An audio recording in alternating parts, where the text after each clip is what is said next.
tey altine juróom-ñeenti fan ci weerum juillet tàmbale nañu examen BFEM yi di brevet de fin d'études moyennes ba juróom-ñetti waxtu jotee ci suba demoon nañu centre CEM Kër Massar 1 centre jaune de recasement ak centre franco-arabe bu complexe bu Kër Massar ngir amal ab taxaw seetlu ci doxalinu examen yi. dégg nañ suñu micro ndongo yi nga xamante ni ñooy def examen bi di BFEM nañ teewlu seeni kàddu.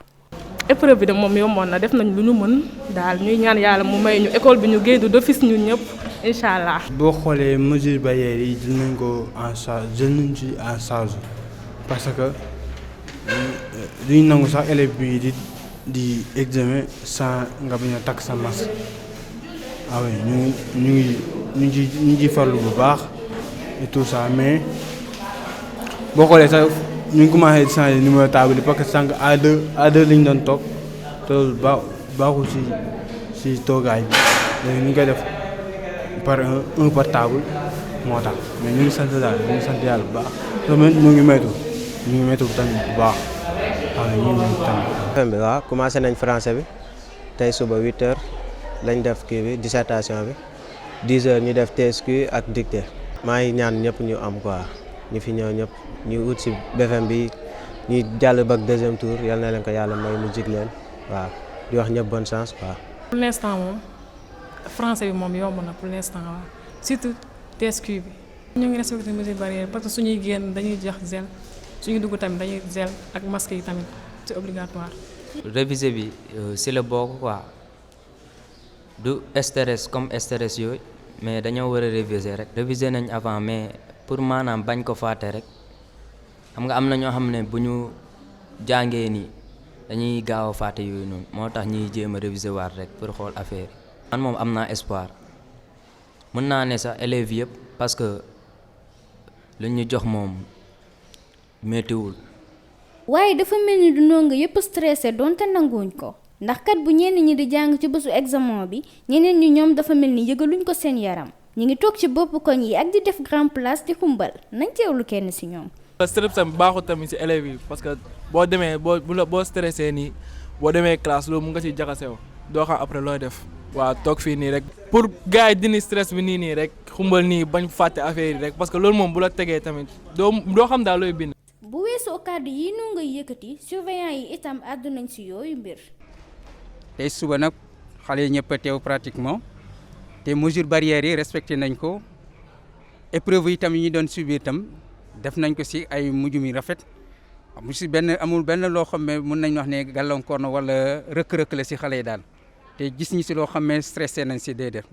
daal ni ñu ko tàmbalee daal bisimilahi rahmaani rahim ñu génnee ci alhamdulilah rabil alamin épreuve yi signalé ñu ci benn dara loo xam ne daal mun na ne au moins gàllankoor na xale yi te xale itam ñu ngi les mesures barrières la ñu ngi koy respecté waaw ñu ngi koy respecté dëgg nag moom franchement amuñu ci fu ñu toll nii daal xale ñi macha allah.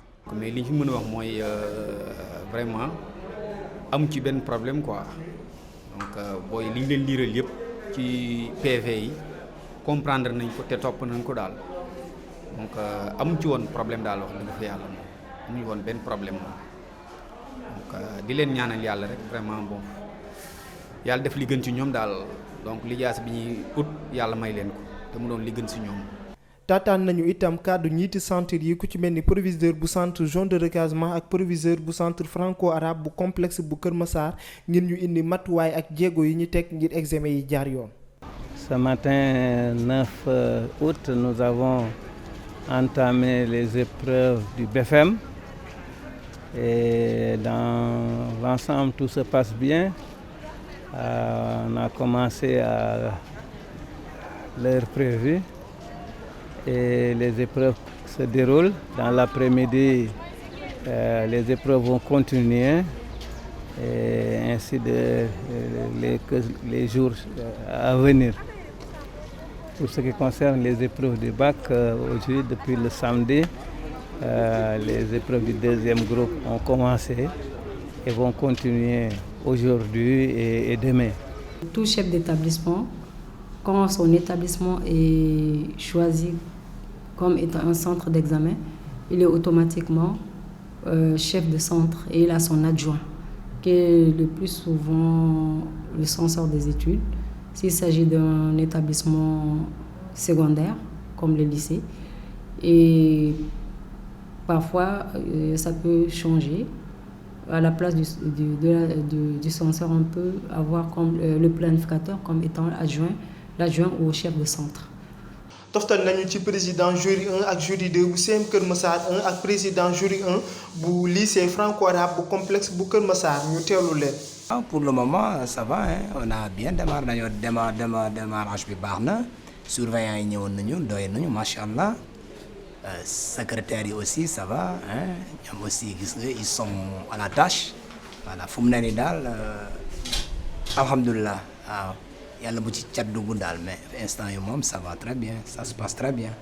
am na lu ñuy jot a nemmeeku quand même ci élèves yi am na élèves yu jaawale seen centre yi ñëw waaye aussi am nañu élèves yu nga xam ne amuñu convocation bon xaw ma nag lu ko waral quoi du ma dugg ci détail xaw ma lu ko waral waaye ku fi ñëw daal ñun duñ la dàq duñ la bundu xatal dañ lay laaj dañ lay dalal parce que dañuy ñëw souvent ak un retard parce que yoruñu convocation dañuy ñëw ak tiit.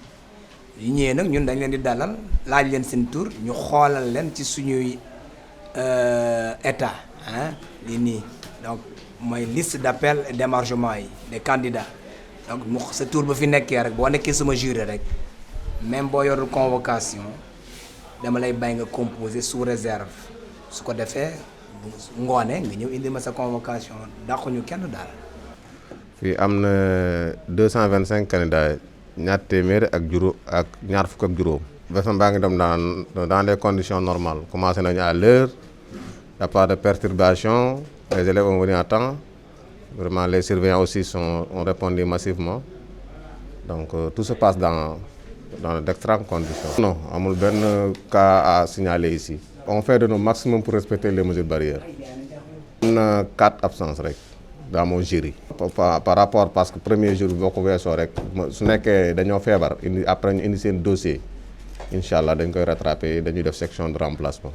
Par rapport aux statistiques, c'est un jury qui dispose de 170 candidats et on a 73 garçons et 97 filles.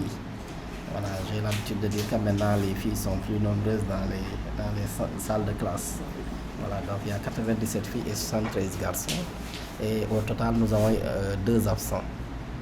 Toutes les 2 absents sont des filles. Voilà.